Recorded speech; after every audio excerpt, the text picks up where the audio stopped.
Thank you to Skillshare for sponsoring this video. Today I'm going to share with you ideas you can make when you're feeling anxious.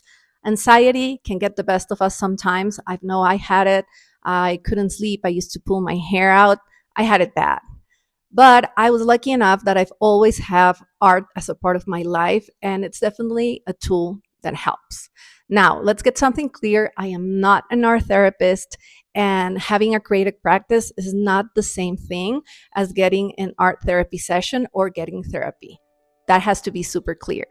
But art has the amazing quality of bringing our attention to the present moment, which of course helps a lot with anxiety. So, like I said today, I'm going to share with you how I use my sketchbook practice to be calmer. So, let's get creative. Usually, when I'm feeling anxious and I want to relieve some of that anxiety with art, I go for my watercolors. To me, it's such a satisfying way to create. I find it easy, and the way the watercolor flows when I'm not painting anything, just putting color down on paper, makes me relax. There's no real stress or expectation on what the end result will be for me. Basically, I'm only staining the paper with the colors that I feel like using, which in that moment were different shades of blue and gray. I was feeling those cool colors. Because I'm keeping it loose, I sort of created a loose frame around the page. I am releasing the pressure to strive for perfection completely. I left that first layer of paint dry, and then I went over it because I wanted my colors to be more saturated and deep. And also because, like I said before, I truly enjoy this part of the process. It makes me feel very engaged and connected. I feel relaxed when I play with flowing colors, so that makes me breathe easier. Let that dry again, and then I got an acrylic paintbrush marker. My usual go-to is a black felt marker, but lately I've been using these acrylic markers and loving them so much. I keep them at hand. I like that the brush nib allows me to play with the line weight, making the same line thicker or thinner as I please. And I truly love this marker. Doesn't need pumping, you barely need to shake it, and it's good to go. So these are my favorite right now. So I was just drawing lines, some of them replicating the lines the dried watercolor left on my paper, and others randomly where it felt right. Because I do this line thing a lot, I thought this time I would change it a bit, not only by using a different marker, but also by connecting the spaces between the lines and creating parallel sections. I use squiggly lines to do that and then fill the areas created with more lines. This time, they are a bit straighter. I like to use a lot of parallel lines when I'm sketching to relax because the steady motion of drawing one line after another really makes my focus stay in what I'm doing in that moment. One key thing that I want you to consider is that I don't have a real plan for any of the pages I'm sharing today. I'm following my impulses and following what feels good. So if at any moment using a certain art supply or trying something doesn't feel great, I just stop and switch it up. So for example, I started using that ochre marker and it wasn't really working for me, so I left it alone and came back to the blue to create more sections and more parallel lines since that was something I was enjoying. Then, because I still wanted to add lines in a different color, I got my favorite gold marker. It's my go-to for happiness. I'm more relaxed when I get to use my favorite things. So I drew some lines with it, echoing what was already in the page or following the marks left by the watercolor. And with this, there's no real stopping point. I just keep going until it looks nice enough or until I'm bored with it and want to move to something else. Right at the end, the point where all the gold lines were meeting at the middle seemed off to me. So I rounded the straight angles where the lines crossed. Then I added a few more lines to the sides that did not go through that middle point to make the page more harmonious and to change that harsh focus point I made with the intersecting lines.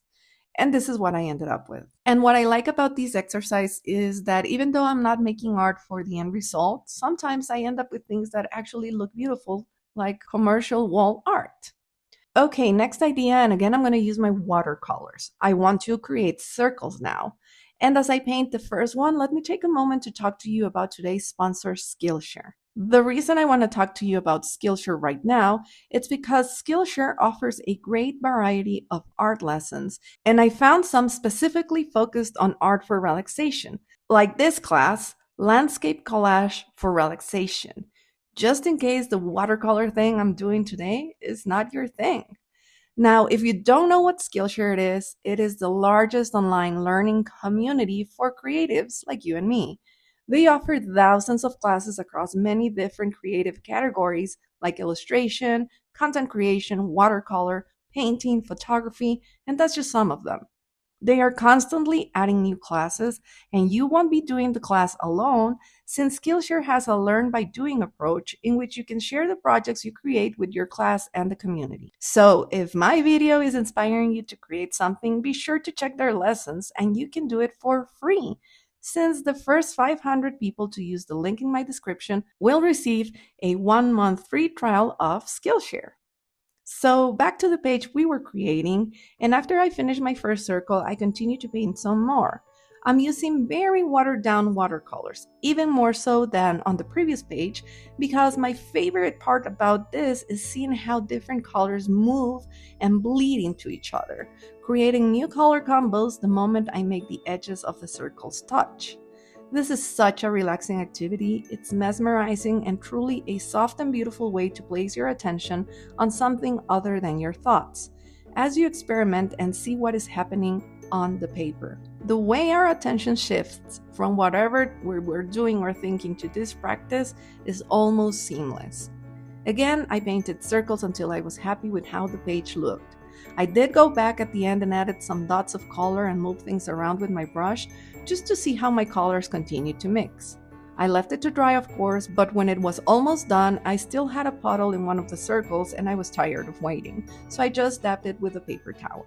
With that first layer on, I'm again going to work on top with an acrylic marker, and again I'm going to echo what I've already done. This time I'm drawing more circles on top. Making hand-drawn circles without any aid is a good exercise to embrace imperfection, so drawing them helps me bring acceptance to my awareness or to the activity at hand.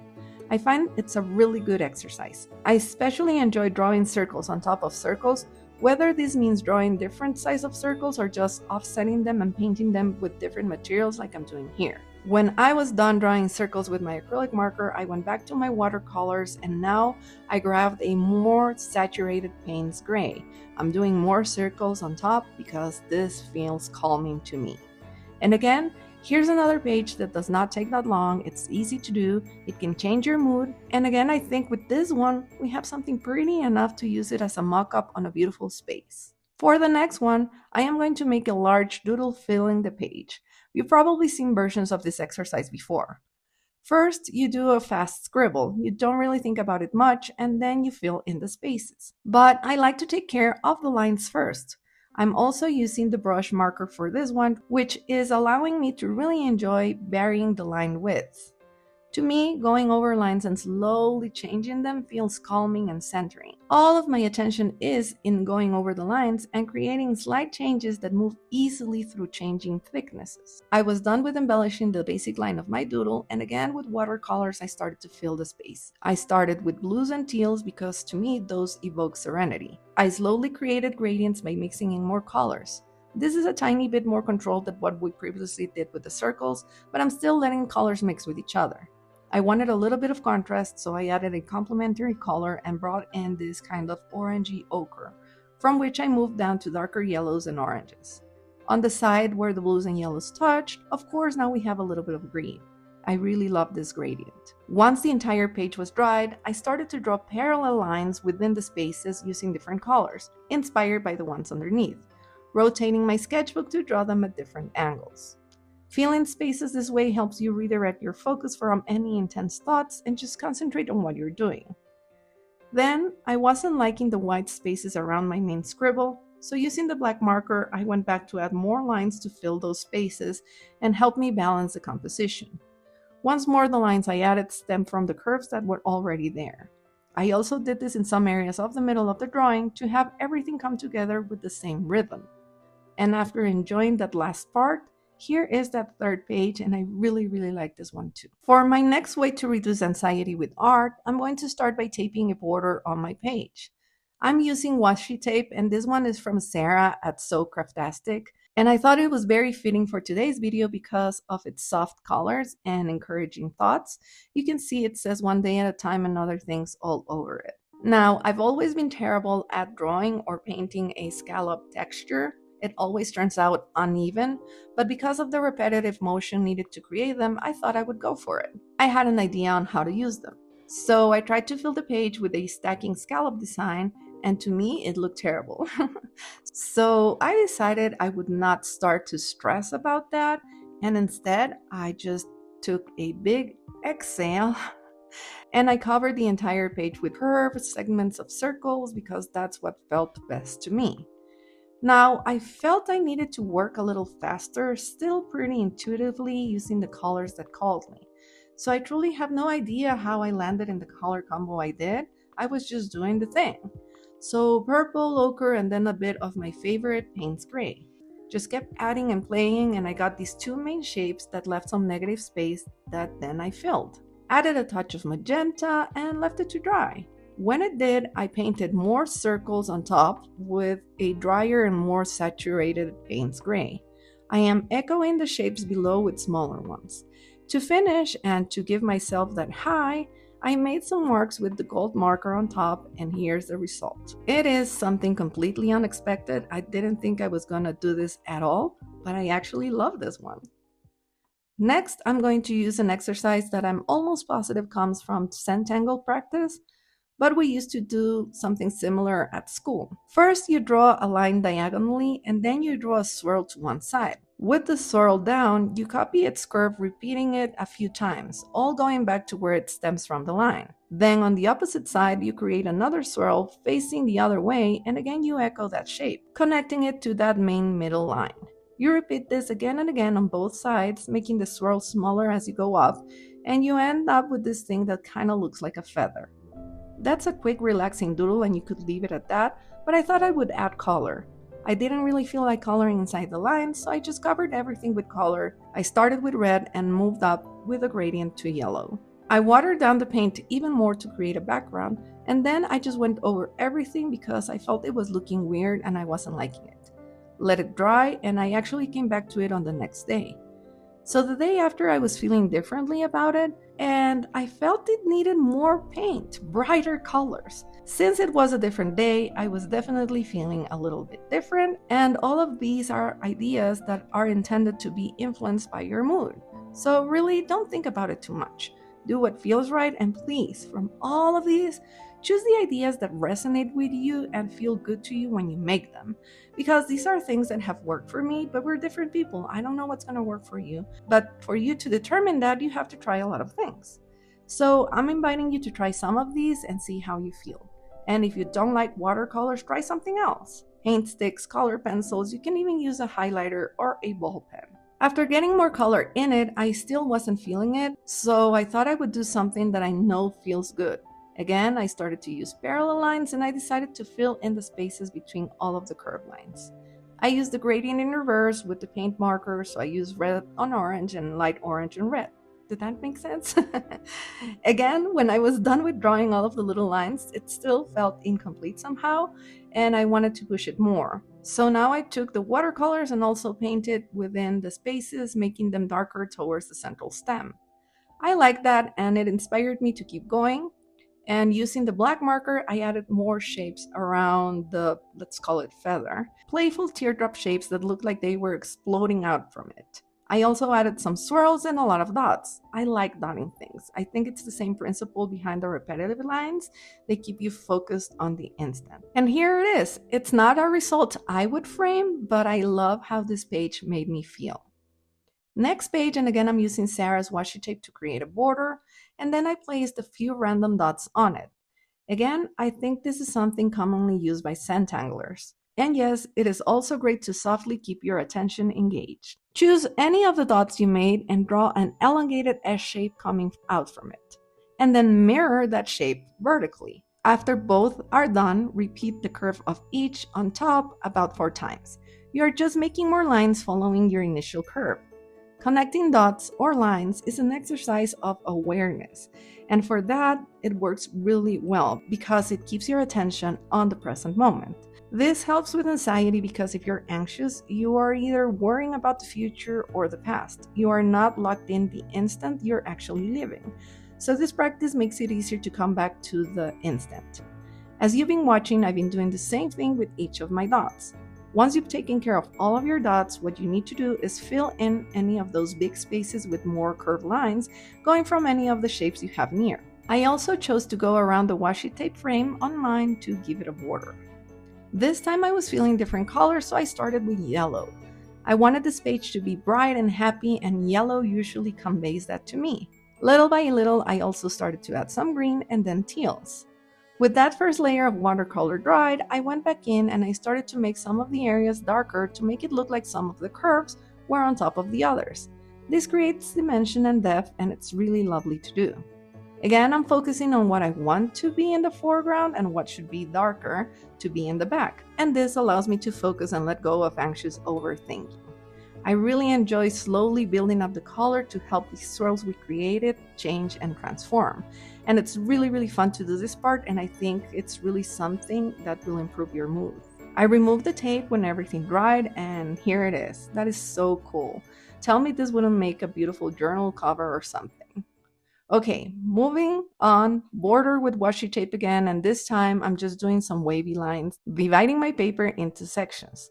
After doing my sections, I thought I would go around the frame just because it looked so pretty on the previous page. And then this is going to be probably the simplest page of the day. I filled every other section with continuous parallel lines. Like I said at the beginning, doing these repetitive movements bring my attention to the present moment. For the other spaces, I thought I would fill them with more lines, maybe thicker and maybe more spread apart, but I ended up choosing to draw these elongated thin rectangles that change in form according to the curve containing them, which shows you that for this idea you could fill the sections with anything that feels nice to you, be it lines, circles, dots, squiggles, hearts, whatever. With the page completely filled, I reached back for the watercolors, and now I was feeling very bright and joyful. So I started with a neon yellow and added more yellows, and I'm just going on top of everything. Kinda what I did on that first page, but in reverse. I'm not seeing the limits created by the black outlines, but just playing with color. This is how these exercises change according to your mood or intuition. The results would have been radically different if I used other colors or other shapes for my mark making. So you can see I added all of the colors, blues, purples, pink. I was just having fun. It's like a messy rainbow thing, but it felt good to do, and in some areas it did get muddy, of course, with all of these colors bleeding into each other, but I didn't care. I still felt it was great to use all of this color on one page.